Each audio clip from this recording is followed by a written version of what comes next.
Got him. That was pretty cool. Oh, that's a big one too, guys. Good grief. I won't ever be disappointed to catch a topwater fish like that.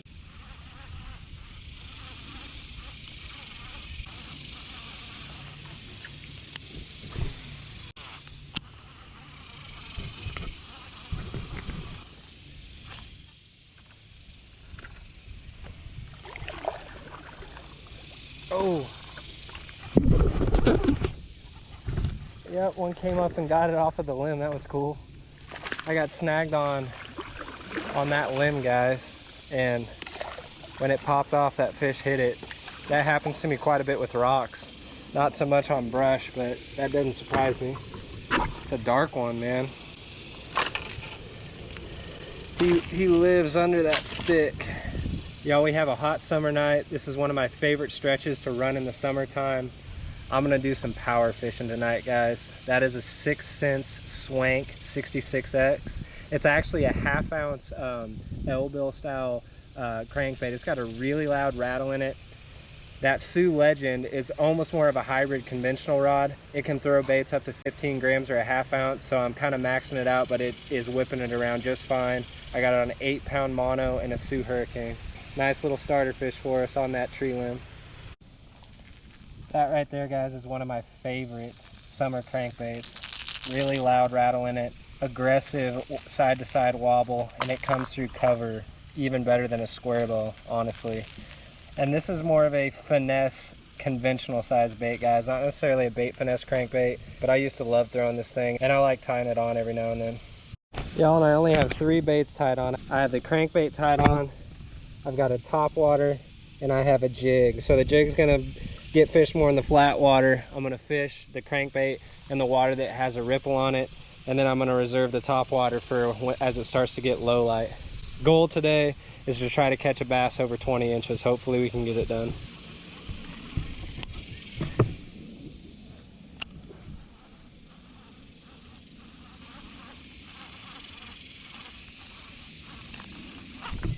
Good one, I think, guys. Oh.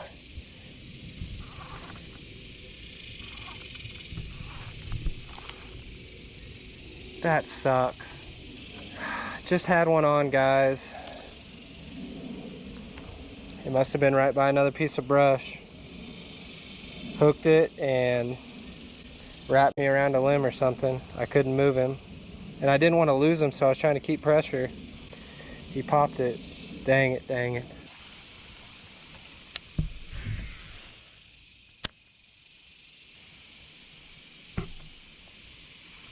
There's one on the jig, guys. Oh, I was so bummed after that crankbait fish broke me off. But guess what I don't have, guys? I don't have another crankbait. So it's like I had 2 bites, boom, boom, back to back, reacting the crankbait off of timber. And you know, it's always hard to say when you don't see the fish if the second one was big or not, but I didn't exactly handle it all that great. I should have tried to go up on the other side and, you know, wiggle on it a little bit instead of just like, you know, pulling pressure, especially when you're using 8-pound mono. And lesson learned again, I've been burned by 8-pound monos several times now, guys. I can think of 3 times I've been broken off with 8-pound mono now, and I think I just need to quit running it. I'm gonna re-spool that rod with 8-pound fluoro when I get back, but that was a good sign that we just got a bite on the jig. So hopefully we can still run into a few fish before topwater time comes.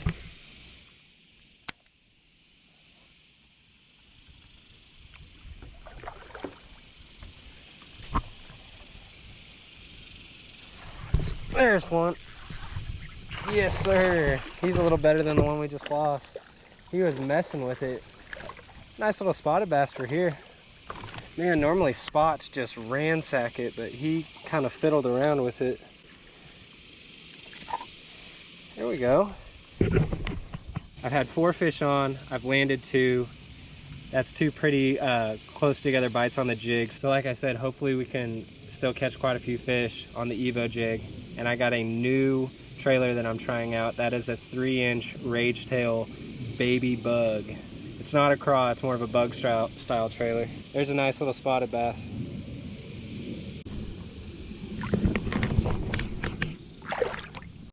No surprise, I'm throwing it on the Dobbins 740 Sierra with the Sioux Dark Wolf and 7-pound Sunline FC Sniper.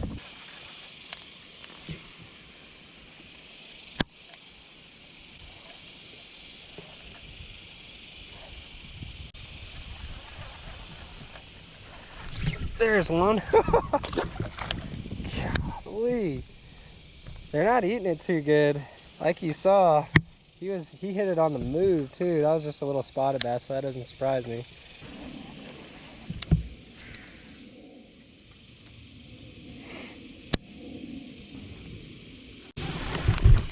There's one. Not bad. Right in front of the drain on the jig.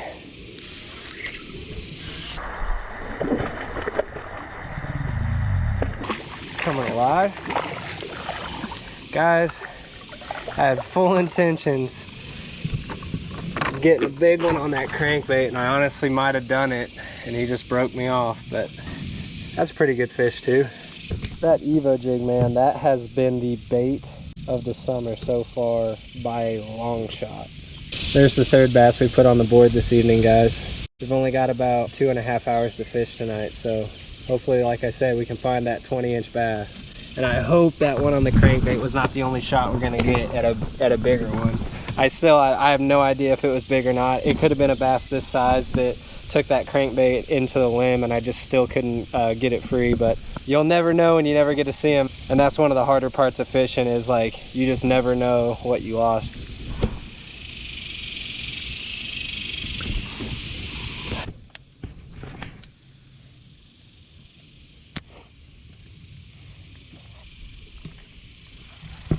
Another one. Might be better, guys. He wasn't. He was small.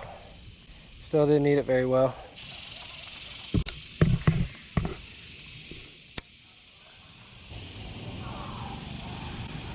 There's one. There's one. Be better, be better.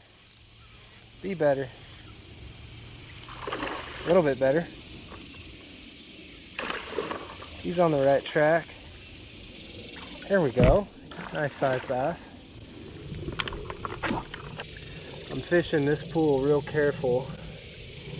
Just kind of waiting for the sun to get a little lower and for it to cool off a little bit more. I'm not having great feelings about the topwater potential though this evening, guys. It's just dead. And we need a ripple, we need some wind.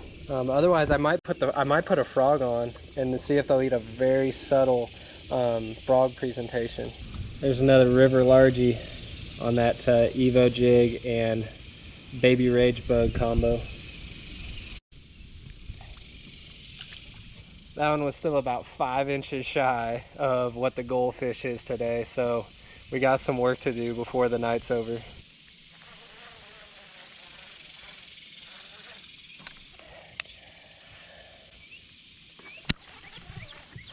Got him. That was pretty cool. Oh, that's a big one too, guys. Good grief. Oh, is that gonna be 20? I don't know if he's gonna be 20, but he's gonna be close.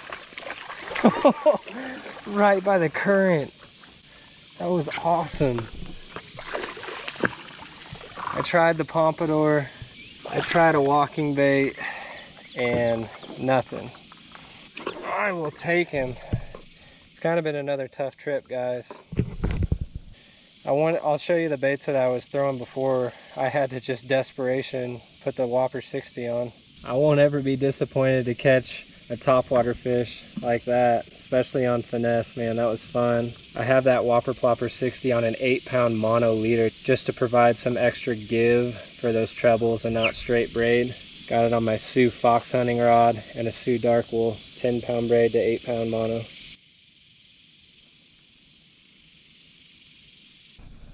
That's close to the goal, guys. Not quite there, but that's close. Maybe we'll run into another big one up here. I might try to put the walking bait back on too. There we go.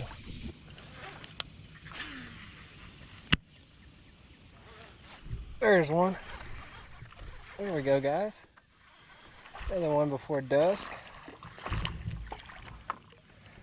Oh, well, kind of the tail of the evening right there, right, guys? Jumping off right before they get to the board. I was on the whopper. I abandoned the other area, man. It was just dead around all those trees. Was not looking promising at all. Fish up to this bridge and back. Y'all, I was editing that video and I realized that evening I forgot to shoot an outro after I got done with that river run. And I'm just so guilty of that sometimes, as if like one bad thing goes wrong during a trip, it's like I just feel like I have a hard time getting over it and moving on, not letting it bother me and affect the rest of the trip. But I definitely need to just focus on enjoying the trips more, guys, and being able to be out on the water in the summertime doing what I love to do. On a positive note, some of the takeaways from that video, I was fishing with that Sioux Legend for a lot of that video with the crankbait when I still had the crankbait.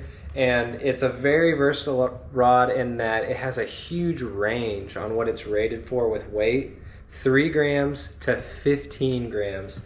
And that little Swank 66X, I have since replaced the one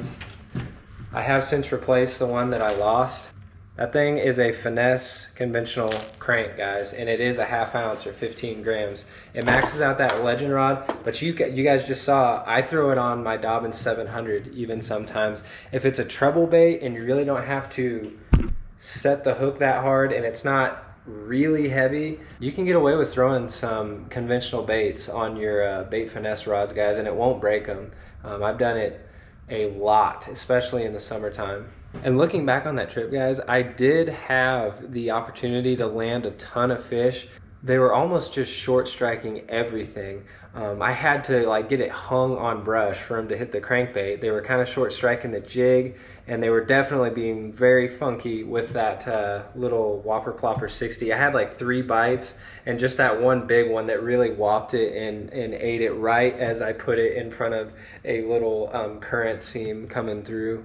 But that's not the first time that that's happened to me at that spot especially. Sometimes you just hit them on a morning or an evening where they don't really want to eat. They're just kind of like coming up to check your bait out. And it's very frustrating, but at the same time, you know, the next time you go back, they can just be annihilating stuff. So you just never know. Sometimes you catch them on a good day, sometimes you don't, and that's part of fishing. But if y'all enjoyed this one, please leave a like for me. Consider subscribing if you haven't yet, y'all. Always talk with me down in the comments below, and check out discount codes in the description above, and more bait finesse bass action in the link in the pinned comment below. Please share this with a finesse loving friend. That's one of the biggest things that you can do to help the channel out. But I have some really good summer edits up and coming for y'all, guys. Hopefully you're not too off put by the paddleboard stuff, because it's what I really love to do when it gets smoking hot here down in Texas. But other than that, y'all take her easy, and we'll catch you on the next one. There's one. There's one. Be better, be better. Be better. A little bit better.